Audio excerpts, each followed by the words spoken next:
Trash belongs with trash, my father announced into the microphone, dangling the old yellowed passbook my grandfather had just secretly handed me. He didn't just mock it. He dropped the book straight into a bucket of melting ice and champagne. As the crowd roared with laughter, I didn't scream. I plunged my hand into the freezing water, ruined my wedding dress to save those wet pages, and walked out without looking back.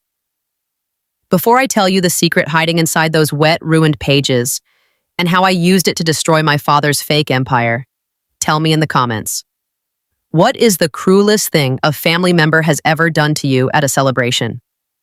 I'm reading every single story. 3 days later, I walked into the First National Bank in downtown Boston. The lobby was all marble and hushed whispers, a stark contrast to the chaos I had left behind in Newport. I held the passbook in a plastic Ziploc bag.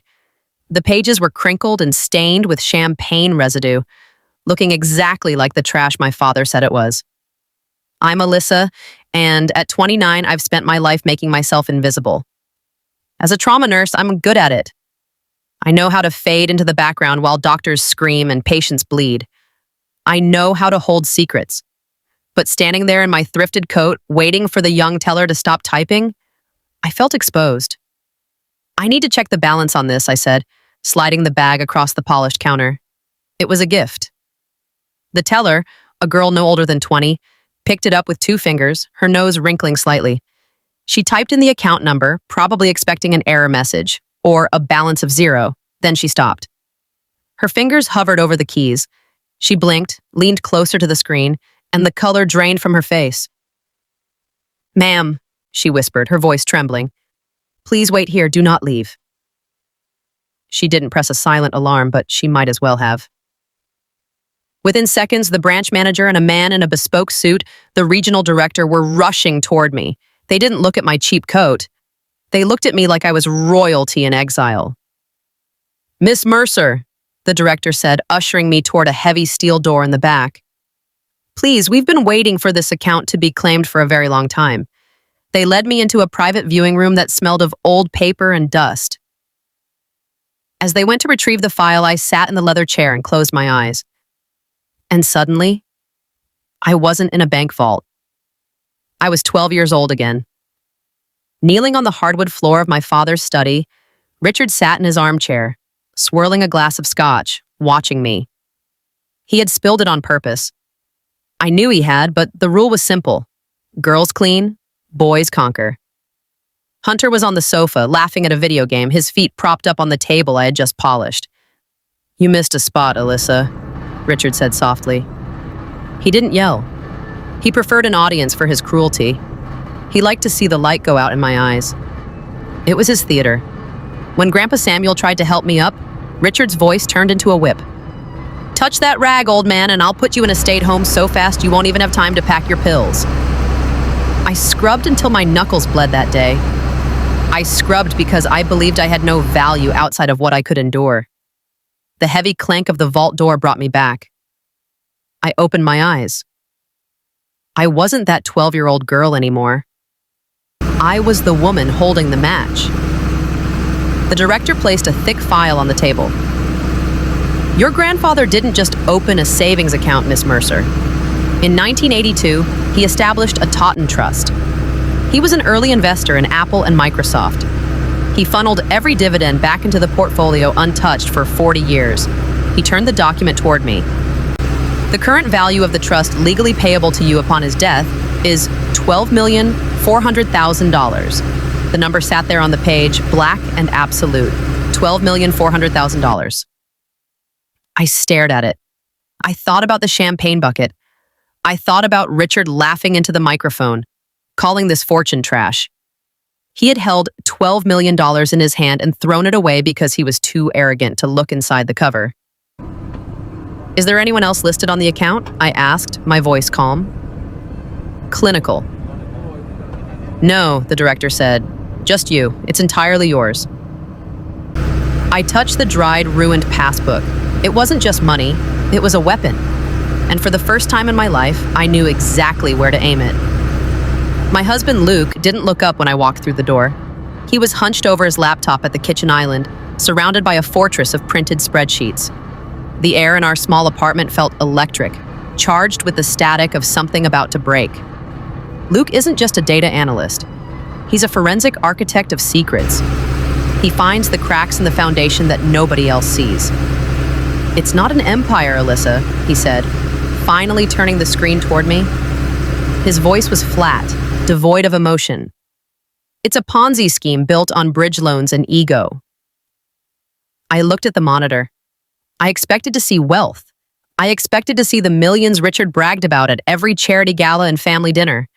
Instead, I saw red. "He's insolvent," Luke said, tapping a document. "The mansion in Newport foreclosure proceedings started 3 weeks ago. The family trust he claims to manage, it's empty.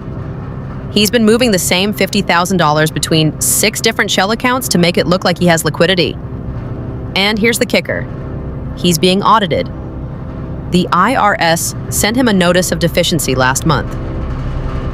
I stared at the numbers. The man who had thrown my grandfather's legacy into a champagne bucket wasn't a titan of industry. He was a drowning man flailing in a sea of debt. He didn't just want money. He needed it to stay out of federal prison. My phone rang. It was him. I put it on speaker. Luke stopped typing. "Alyssa." Richard's voice filled the kitchen.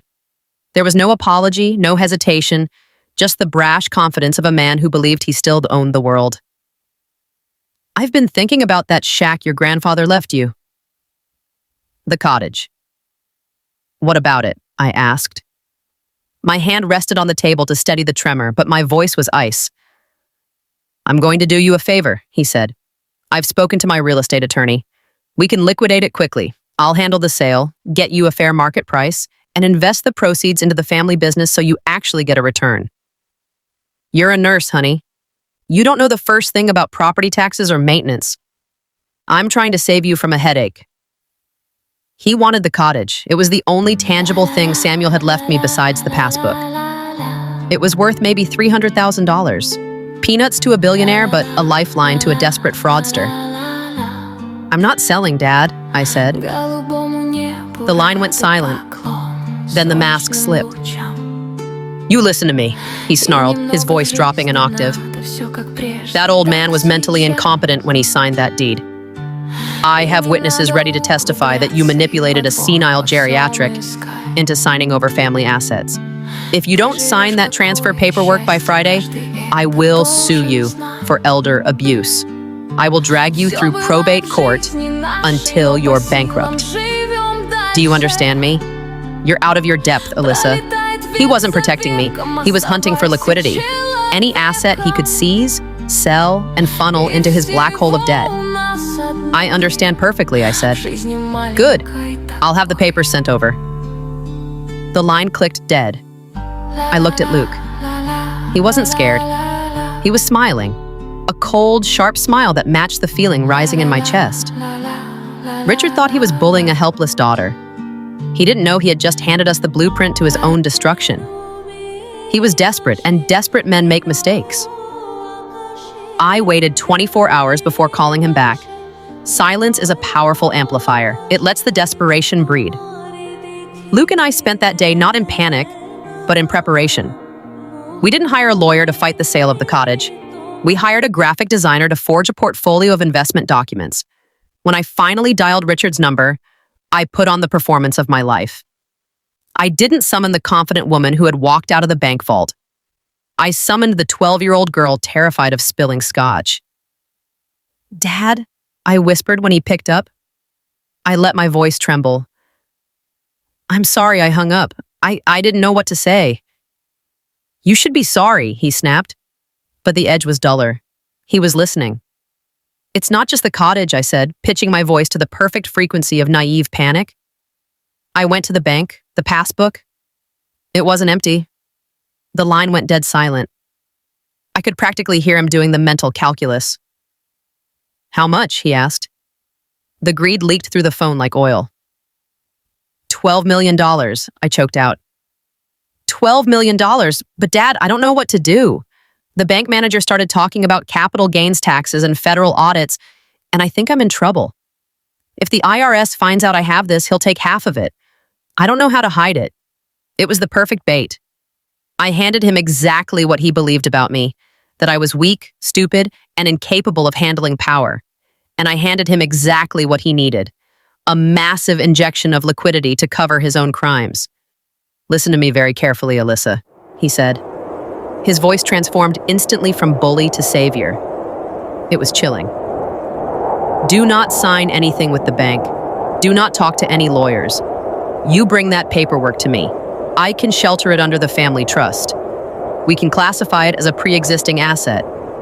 It's complicated, but I can make the tax liability disappear. I'm doing this for you, sweetheart. To protect you. Protect me? He wanted to swallow the inheritance hole to plug the holes in his sinking ship. Can we? Can we do it tonight? I asked.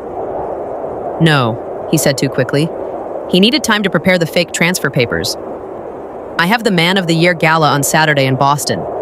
It's perfect. Bring the documents there. We'll sign everything in the VIP suite before the speeches. I'll announce the expansion of the family fund. It'll look legitimate. He wanted the audience. He wanted the glory of announcing a $12 million windfall as his own business genius. Okay, I said. Thank you, Dad. Thank you for fixing this. That's what fathers are for, he said.